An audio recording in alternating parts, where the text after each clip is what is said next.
Oxidação de metais frente à chamada atmosfera úmida ou água aerada. Eu trago aqui duas situações. Na primeira, uma caixa de ferro com a sua tampa trancafiada por um cadeado, onde podemos perceber que ela está bastante oxidada, bastante enferrujada, e uma outra situação, onde estão presentes dois baldes de alumínio, um bastante brilhante e o outro nem tanto, inclusive bastante opaco. Bem, a fim de que explicitemos as reações que ocorrem em ambos os casos, temos que recorrer a uma tabela que nos traz os valores dos chamados potenciais padrão de redução. Esta tabela, então, nos mostra os valores em volts associados a cada espécie química, ou mesmo duas espécies químicas, que estejam capturando elétrons. De uma maneira bastante coloquial, bastante distante dos termos acadêmicos, mas que ajuda bastante o entendimento, podemos entender potencial de redução como a vontade que uma espécie química tem de ganhar elétrons. A água aerada é constituída por água mais oxigênio. Quando essas duas espécies químicas combinam-se com elétrons disponíveis no meio reacional, há a formação de dois íons hidroxilas. E a vontade que estas duas substâncias têm, quais sejam água e oxigênio, de aceptar, de pegar esses elétrons, é medida em 0,40 volts. Já o potencial padrão de redução do íon ferro, do cátion 2+, em capturar dois elétrons, a fim de se tornar ferro metálico, ferro zero, sem carga, é de menos 0,44 volts. Ora, comparando estes dois potenciais, qual é o maior? Da água aerada. Portanto, numa situação onde ferro e água aerada coexistam, o ferro é que irá oxidar. Aliás, todas estas substâncias que estão plotadas na parte superior da água aerada, ou seja, que apresentem potenciais de redução menor do que ela, irão oxidar na presença dela. Dela quem? Da água aerada. Aqui estão as duas equações transcritas da tabela de potencial de redução. Como já informado, a água aerada tem um potencial de redução maior.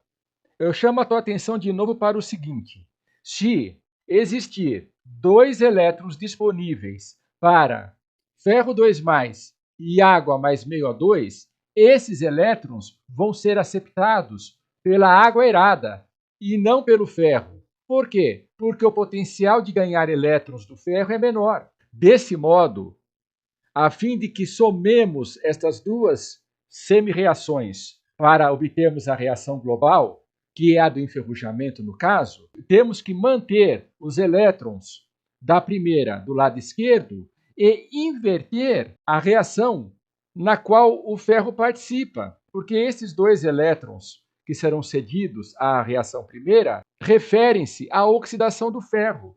Então, água mais meio O2 mais 2 elétrons, duas hidroxilas.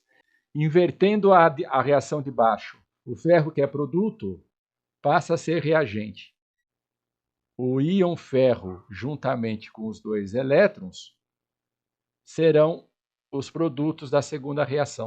Somando as reações, cancelando os elétrons, portanto, esses dois elétrons com esses dois aqui, e não há mais nada a ser cancelado. Escrevendo os remanescentes, água mais meio O2 reage com ferro metálico, originando dois íons OH-, o cátion ferro 2+.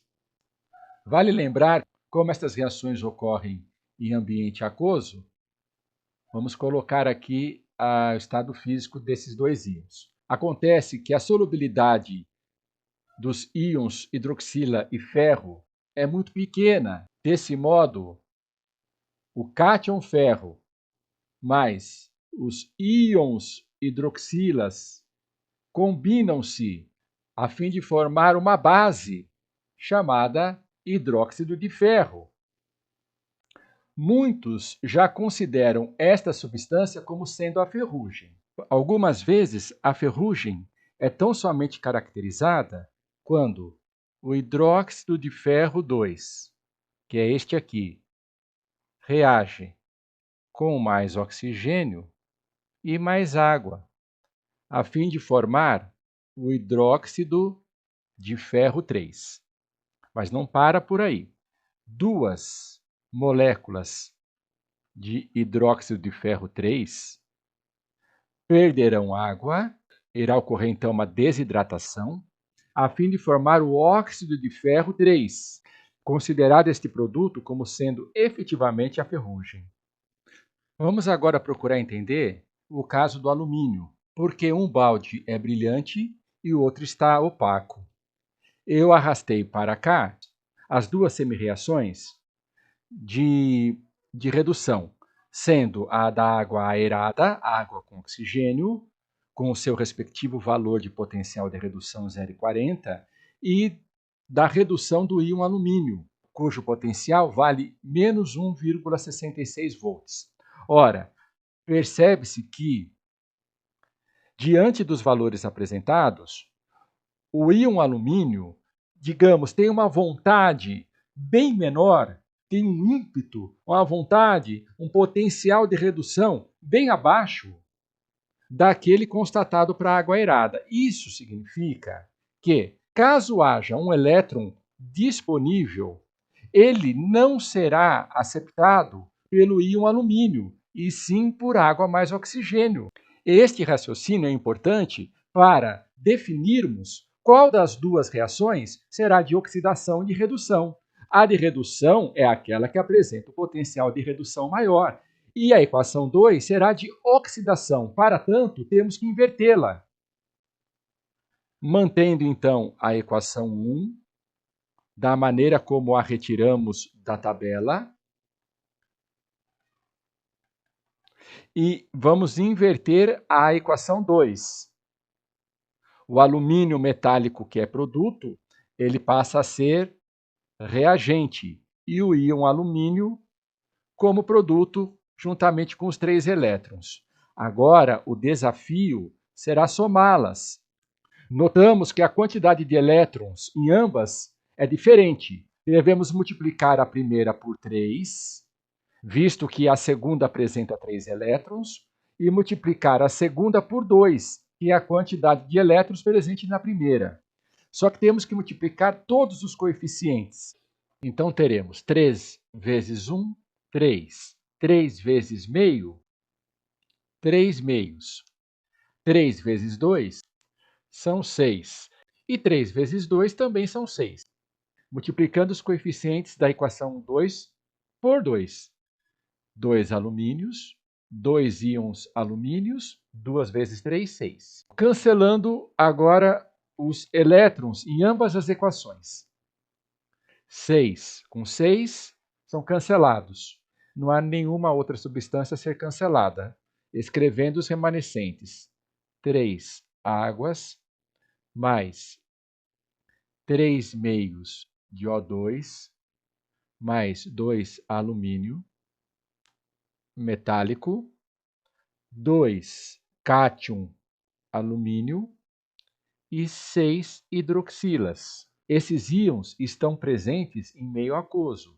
Acontece que a solubilidade deles é muito reduzida, muito pequena, e logo que eles são formados, eles se combinam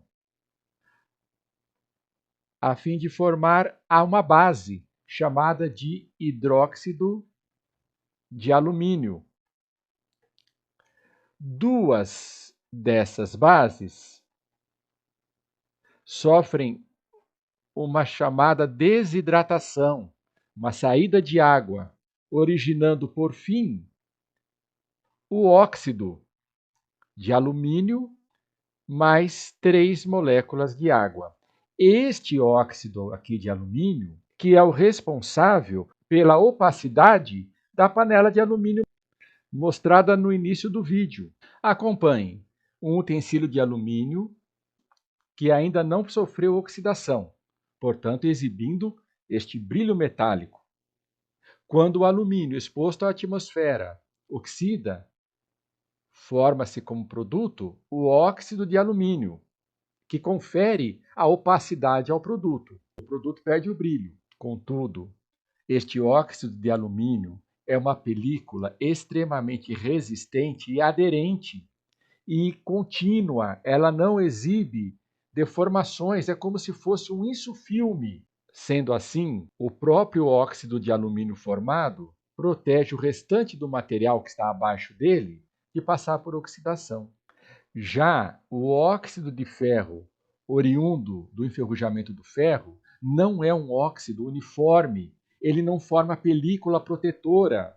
Desta maneira, o material de ferro está constantemente exposto à atmosfera e está constantemente oxidando, se deteriorando, sofrendo corrosão.